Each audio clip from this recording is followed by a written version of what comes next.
natin. Pero kapag kayo yung nakikipag-agawan na yung nahablutan nyo ng flag, hindi pwede yun. Bakit? Iiwasan natin yung physical. Second rules, bawal siyang itago. Pwede siyang itali sa katawan. Pwede siyang... Ano ta? Singit! Pwede siyang... Mantada ako na ta.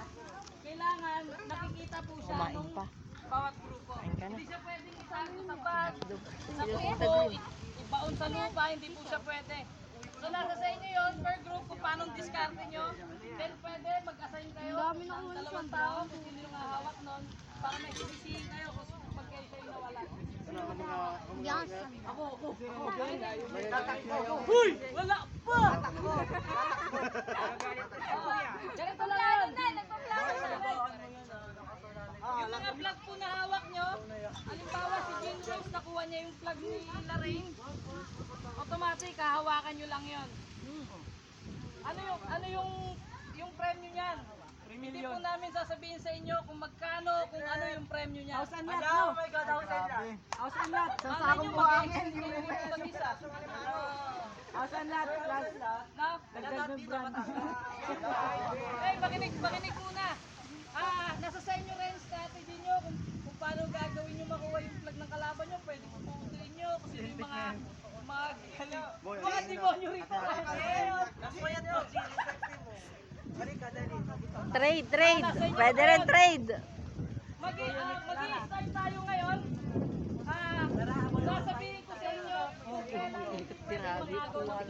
Sasabihin ko sa inyo kung kailan tayo ulit mag-i-start mag-agawa ng flag. Okay? Pero ngayon, start na yan. Ulitin ko po, bawal siyang itago, pwede siyang ilagay sa katawan, pero bawal siyang itanim sa lupa, bawal siyang ilagay sa loob ng kubo kung saan man. Kailangan po nakikita ng kalaban. Kung halimbawa natutulog yung kasama nyo, gusto itali sa paa, bahala na siya sa buhay niya. Sorry for interruption. Ano to? Buong araw? Buong araw niya. Ay, gidun kayo, gidun. Hanggang bukas yan, di ba, B? Hanggang second day. Second day po yan. Hanggang pag-out yan. Kasama yan, pati pagkain natin, pwedeng mag-agawan ng flag. Hanggang mag-inom tayo mamayang gabi, pwedeng mag-agawan ng flag. Huwag kayong Oh, nag-react agad, oh. Mga Malaman manginginom. bakit pwedeng mag-agawa ng flag kahit kumakain, kahit nagiinom. Ito naman yung isa sa mga kung bakit meron tayong inassign ng mga IC natin. Inassign natin. Mga IC makinig, kayo po yung magiging leader nila. Okay, kayo yung magiging leader nila, hindi lang sa games na to.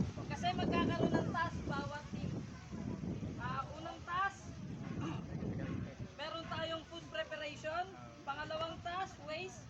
Pangatlo, dishwasher. Pero yung tatlong kategory na to is i-assign natin per group. Paano yung Kuya Rob, pag food preparation, lugi naman, dishwasher, lugi naman ata kami. Hindi po. Halimbawa, ngayong tanghali, dishwasher kayo. Pagdating ng gabi, magpapalit naman po. Halimbawa, dishwasher, food preparation, waste. Pagdating po ng gabi, palit naman. Kung ano yung naka-assign sa kanila, yun ang mga sa inyo. Bakit natin ginawa to? Kasi sa sobrang dami po natin, kailangan din natin tumulong doon sa mga nagluluto, nagpe-prepare ng pagkain. So pagdating po ng food preparation, ang kakausapin ko na lang lagi is COIC, hindi na po kailangan tawagin isa-isa. Kailangan COIC yung mag-discipline, then yung mga ano rin po yung makikipag-cooperate.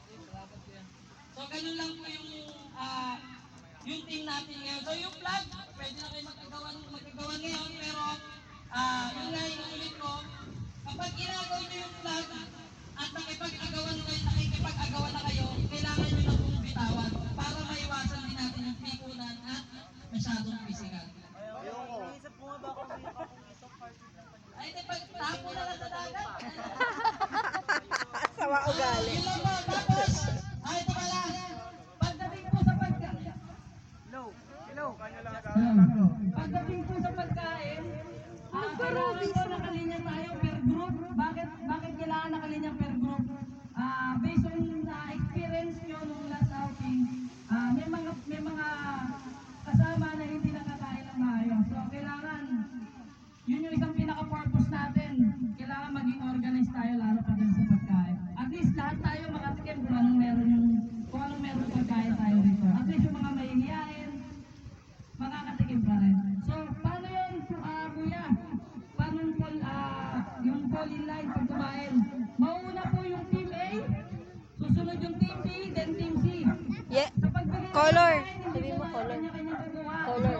Color coding, hindi. Color coding.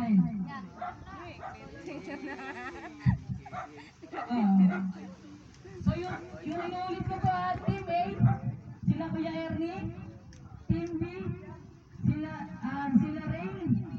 Ayun, pero lagyan ko naman to, Team A. Yellow. Yellow, red. Red. Nyo talaga. Ang galing ah.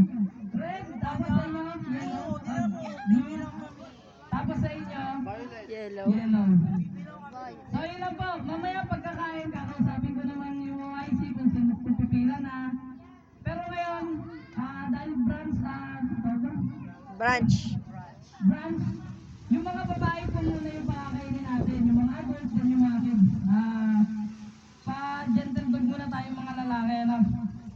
So mag-start tayo mamaya ng ganitong pila, mamayang hapon. Saan? Hindi, kalahating kanin, kalahating ulam lang, sir. B. Rehearsal. Tapos, after po nito, yung mga Miss Gay, yung rehearsal. sa rehearsal, sa Miss Gay, Kasama ka. punta na lang po tayo rito kasi kikembot tayo. Tuturuan natin tayo ni Jessa. Ano, Yun lang. pinakalimutan po ba ako, te? Wala naman. Yun lang. Ay, teka lang pala. Tawag naman ako si Kuya kasi sinabihan ko na siya para sa safety ng ano natin. Okay lang. Hala! Hala! Kanino yan? Nanakaw agad! Oh no!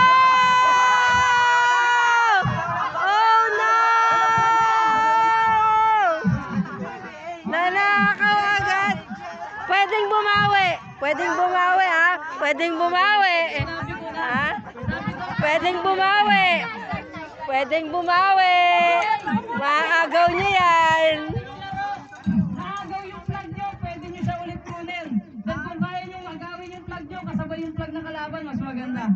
Paramihan ng flag yan, guys. Paramihan ng flag yan. Yung flag, yun yung nananalo. Ito, guys, makinig muna kasi in-invite ko si Kuya yung ating lifeguard para Hiya. makapagsalita siya kung ano yung dapat at hindi natin dapat gawin dito sa... Kunin mo yung pangalan. Kunin mo yung pangalan.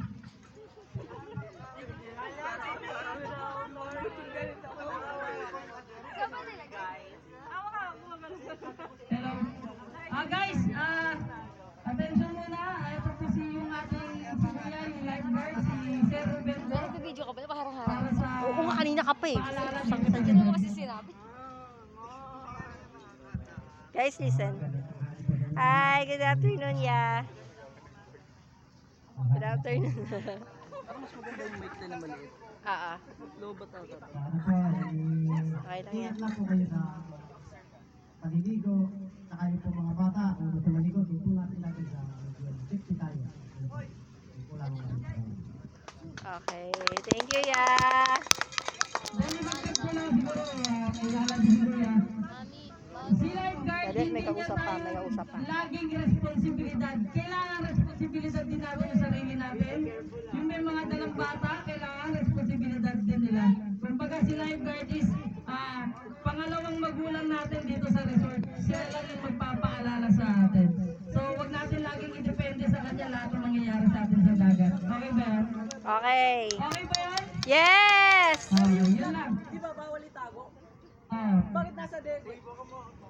Pwede sa katawan. Pwede sa katawan. pwedeng itago sa katawan pero kailangan tulad na sabi ko makikita yung flag. Ah. So yun lang, pwede na kumain yung mga babae muna, kids, saka adults.